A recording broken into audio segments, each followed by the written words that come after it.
guys, I'm Sarah. This is No BS Beauty. I'm at my dad's house because our kitchen is currently being ripped into shreds right now. It's not very fun, but I've been bringing the dogs over to Dad's house and they've been enjoying it here a lot. So for today, I just thought I'd talk about two things I want to talk about. Ultraviolet, the sunscreen brand, and Ollex, the hair care brand. First of all, Ultraviolet. Okay, so Allure Beauty did their list of the best SPF 50 plus products, and they put Ultraviolet as one of the top Australian picks. This is very negligent, and I want to talk about this because it's important to know.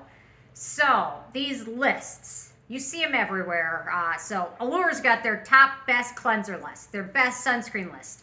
Other websites have their best list. You know, New Beauty has their best list. All these sites have their best lists. You'll see it even on like news sites like CNN or other news sites.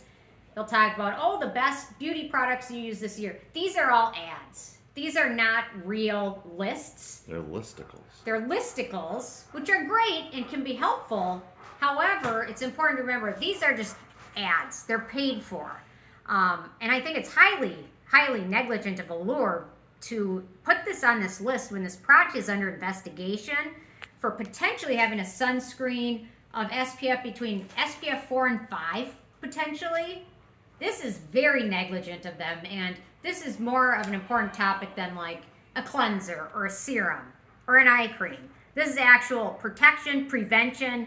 Skin cancer is a real thing. People get skin cancer when they're very young sometimes, and it's a big, big issue.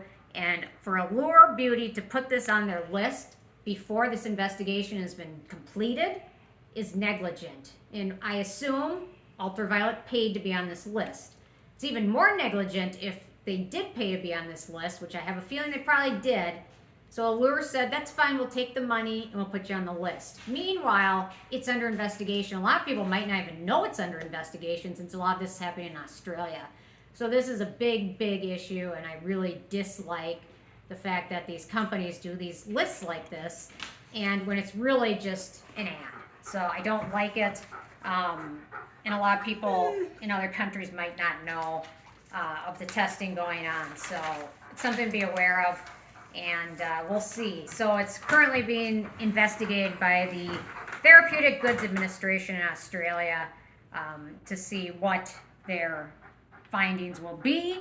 Ultraviolet says their own test measured at SPF 61.7.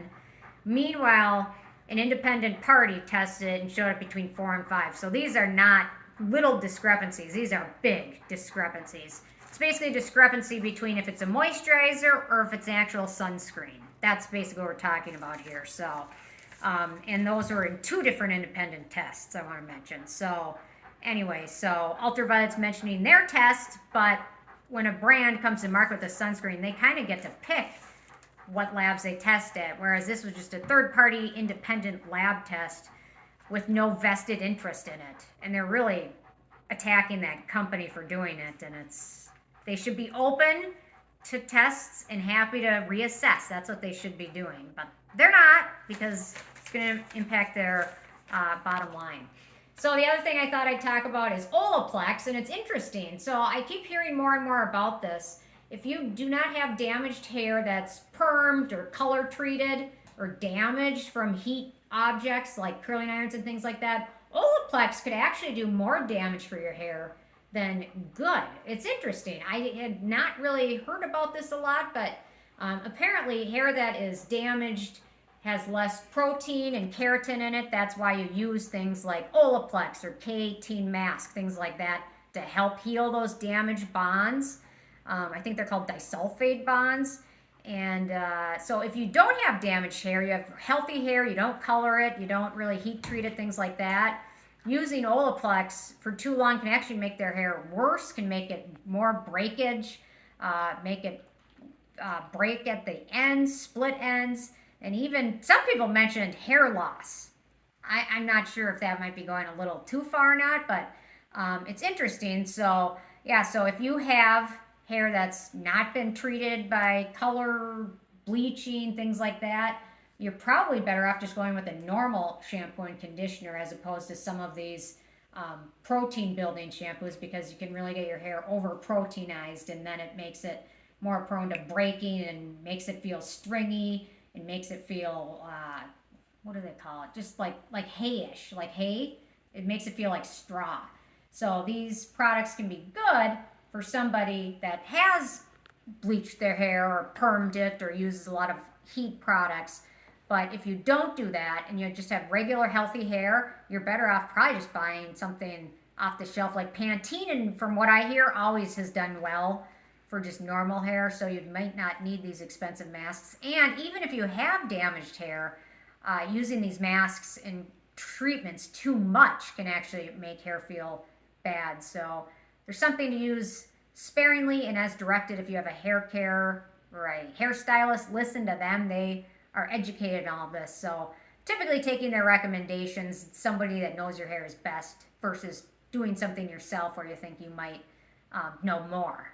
So yeah, so kind of crazy. Yeah, so if you notice dryness, breaking, and thinning, stop using and switch to just a regular hair mask, or clarify your hair sometimes. A clarification product can be good to help build up and things like that. So yeah, so overuse of it can really be damaging to hair in the long run. So it's kind of interesting. You think you're doing something good and spending your money on something expensive can actually just make it worse. So I don't know, just two random topics that I thought were kind of important to discuss and make people aware of. So anyway, I'm curious of your thoughts, mostly on the ultraviolet sunscreen issue.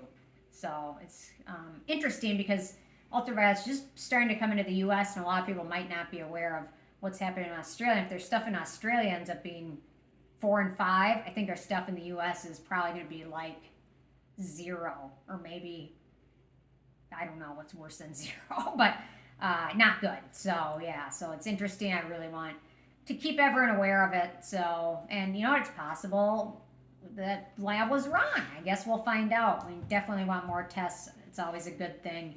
And yeah, transparency is best. So anyway, leave your thoughts below. Thanks so much, and I'll see you guys more tomorrow. Okay, bye guys. Ike's done for the day.